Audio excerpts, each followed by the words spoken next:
What does it take to become a sports legend? Talent? Sure. Luck? Maybe. But for Catfish Hunter, it was something more, an unbreakable will. From heartbreaking injuries to unbelievable comebacks, this farm boy from North Carolina defied the odds to leave a legacy that still inspires today. Let's talk about James Augustus Hunter. Although most people know him by the name Catfish, he was born on April 8, 1946, in Hertford, North Carolina, and was the youngest of 8 kids. Always busy working on a farm, James had still found time to get involved in sports. He was a star athlete at Perquimans County High School and a football and baseball player. His brothers taught him how to pitch, and he got good at it, catching the eye of scouts for the major leagues. Just when it seemed like everything was going great, disaster struck. In November 1963, just before the draft season, James had a hunting accident where he lost a toe and got pellets stuck in his foot. It was terrible, and his dream of playing professional baseball might be over. And then along came the Kansas City Athletics. What was supposed to be a regular day of hunting turned into a mishap that caused Catfish Hunter to be tangled up with one of the worst team owners in history, Charlie Finley.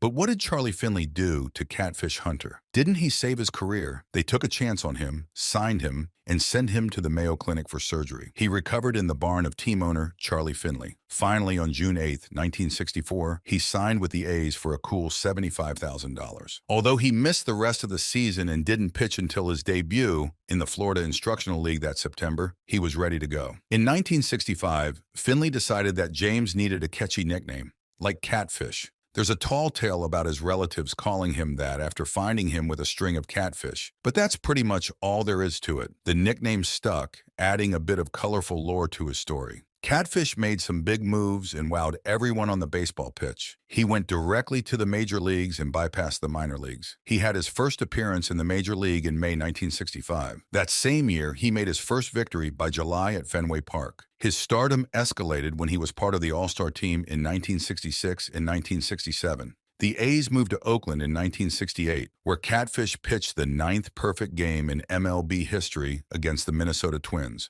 On top of pitching brilliantly, he drove in 3 runs. He and his catcher, Jim Pagliarone, worked so well together that Catfish gave him a gold watch as a thank you. Hunter's career was going uphill, but financial struggles were about to ensue, causing Catfish to lose a lot of money in the process. And it was all because of Charlie Finley, the person he trusted as his team owner. Catfish's career kept getting better and better. He captured the Sporting News' Pitcher of the Year in 1974 and the American League's Cy Young with a sensational season, compiling a 25-12 record and leading the league with a 2.49 ERA. This year, the A's also captured their 3rd consecutive World Series, making Catfish indispensable to the team's achievements. But 1974 was also the year of a significant contract dispute. Finley caused Catfish some incredible financial distress and missed out on payments. Heck, he didn't even bother to respond towards the end of it.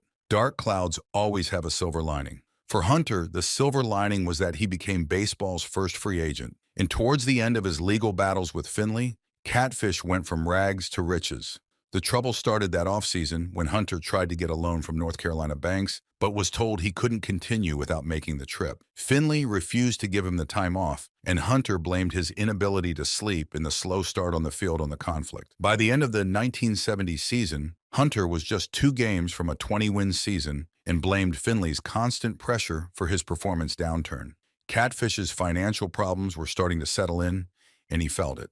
Hunter promised Finley the moon in a severely slashed contract, but Finley refused. By selling most of his farm, though, Hunter could pay some of his $150,000 debt and send the money to Finley. This economic haunting left Hunter resolved to put every future deal with Finley in writing. In 1974, Hunter signed a 2-year contract with an outlandish clause in its addendum that allowed him to defer part of his salary into a life insurance annuity, which he said would save him from high taxes during his playing days. In other words, it was a way to evade higher taxes on the money. Instead, Finley had the option of making the annuity payments, but stopped doing so after 1 payment. The result was a lawsuit. Finley wasn't a good person at heart because Finley made handwritten revisions to the document and then claimed that he had never seen it. What a sleaze. In reality, without Finley's consent, Hunter had played the season under an expired contract and was, therefore, a free agent. After the 1974 season had ended, Hunter and his attorney, J. Carlton Cherry, acted to file a lawsuit. The arbitration panel ruled for Hunter and declared him a free agent. It was such a unique ruling because now Hunter could accept bids from every team, and it triggered a bidding frenzy between major league clubs for his services. The offers of millions of dollars poured in from teams around the country, trying to outbid one another. The Cleveland Indians would have paid $2.4 million